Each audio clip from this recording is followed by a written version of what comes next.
I hope you weren't looking for a good news show. So last week, I didn't have a news show, and this week, I considered not doing a news show. But there was slightly more news articles that I thought were interesting this week.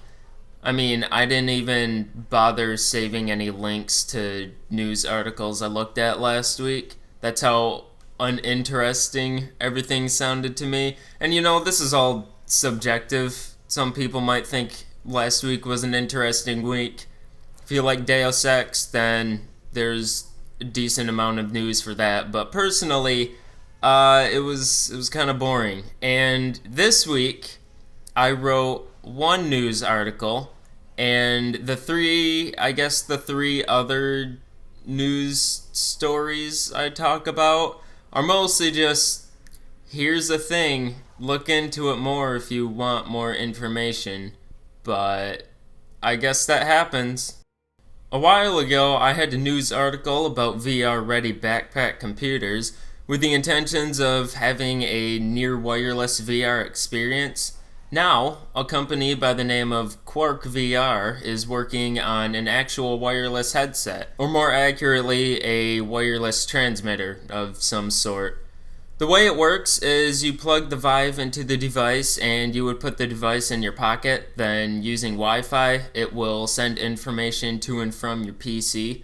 Currently, Quark VR is making this device for the HTC Vive, but plan on making the hardware design open source. So with the Oculus Rift coming out with wireless controllers and hoping to expand into room scale gameplay, they should also benefit from this. The biggest issue with wireless technology and virtual reality is the latency. When you have a screen strapped to your face and tracking your head movements, the smallest amount of delay could be very disorienting for anybody using it. Quark VR hopes and plans on having a demo available later this fall. I don't have much to say about this, other than it sounds great. There's no estimated price yet, so we won't really know how accessible this transmitter will be, as if virtual reality is already easily accessible. Also, I wonder how many people who would get this would also have to buy some kind of Wi-Fi adapter. I feel like most people who build a gaming PC don't even look for a motherboard with built-in Wi-Fi. So for the first non-news story, Ubisoft has released a 19-minute Watch Dogs 2 gameplay and commentary video, which I will not put in this video because Ubisoft really likes to put the foot down when people use videos of their games, so enjoy screenshots or completely unrelated gameplay. I don't know what I'm going to put here. But if Watch Dogs 2 interests you, feel free to check out the video. They have subtitles for the commentator. I'm not entirely sure why, but just in case you were wondering what he was saying, you can read what he's saying. Watch Dogs 2, as neat as it looks, doesn't interest me a whole lot because the first Watch Dogs was kind of a disappointment, so I will probably be giving this game a pass, at least for a little while, because $60, it does not look like $60 to me. But I guess if you want to spend $60 on it, there's also a bunch of special edition versions of the game you can get. So pre-order yours today. Don't actually do that, but you can. You remember Red Dead Redemption, don't you? Well, if you didn't own a previous generation console, then maybe you don't so much, but there might be good news for you. This is a rumor, and I don't really like to report on rumors because it could get me death threats, and I don't know if I can mentally handle death threats, so keeping the rumor reporting to a minimum will hopefully keep the death threats to a minimum. But Red Dead Redemption possibly might be getting a remaster, and that remaster might be available on PC. Who knows? I don't think Rockstar has ever done a remaster of any of their games. But that being said, remastering seems to be more and more popular these days, so who knows, maybe Rockstar will jump on that. But if it does end up happening, I would love to play this game again on PC. I actually no longer own it for the 360, so I am unable to play it. And maybe if I get to play it on the PC, I could get that 100% that I was so close to reaching on the console.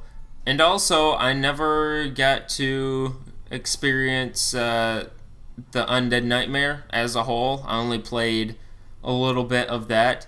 And usually, it seems like all these games that are getting remasters, they are including all of the DLC with the remasters.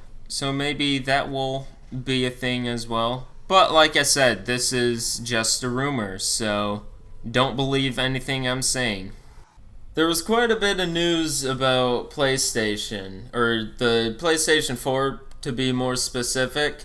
I went on Polygon, and almost literally every other article for the past 2 days or so was just PS4 news. PS4 Pro, PS4 4K, PS4 data transfer. And, thank you for putting all this same PS4 news into 15 different articles.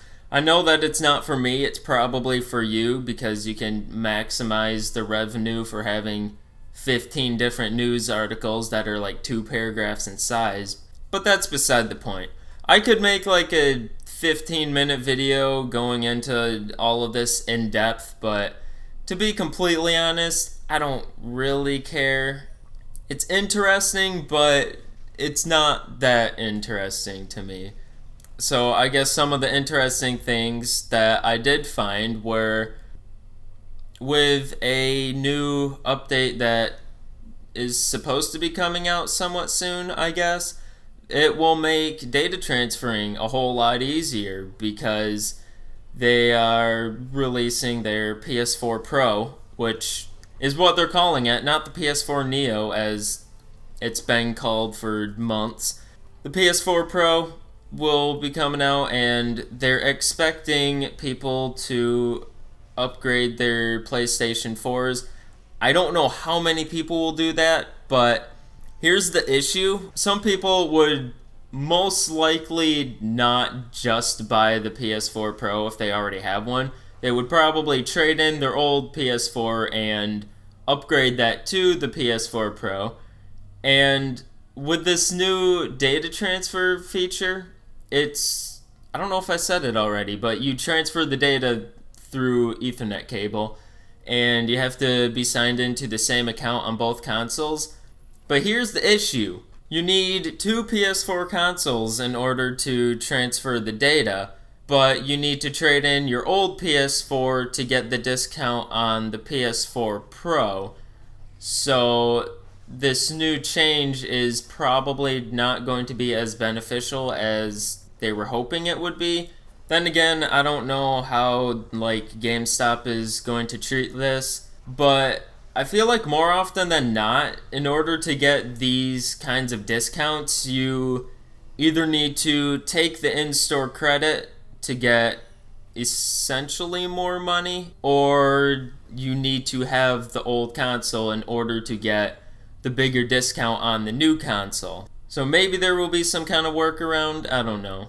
Along with this update, all of the PS4s will allow high dynamic range videos, and to dumb that down, that basically means higher quality shadows and highlights.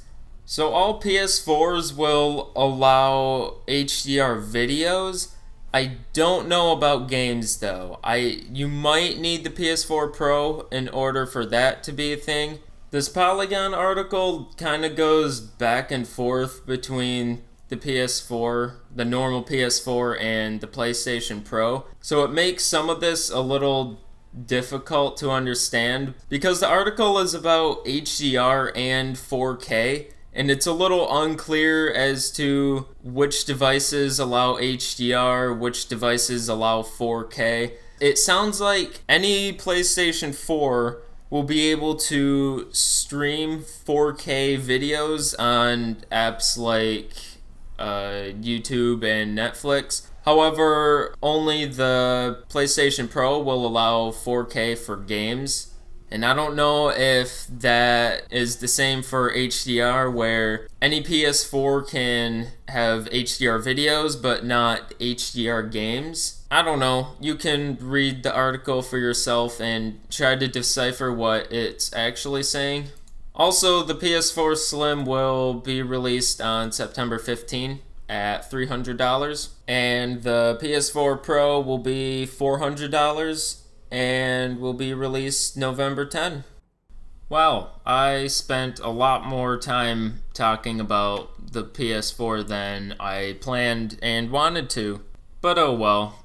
Links in the description to the articles and videos I used. If you want to check them out for yourself, feel free to rate the video accordingly and subscribe for hopefully higher quality news shows than this one, but no promises. Maybe if I tell you that they're all going to be low quality, then you'll just have low expectations, which would be better for me. Thanks for watching.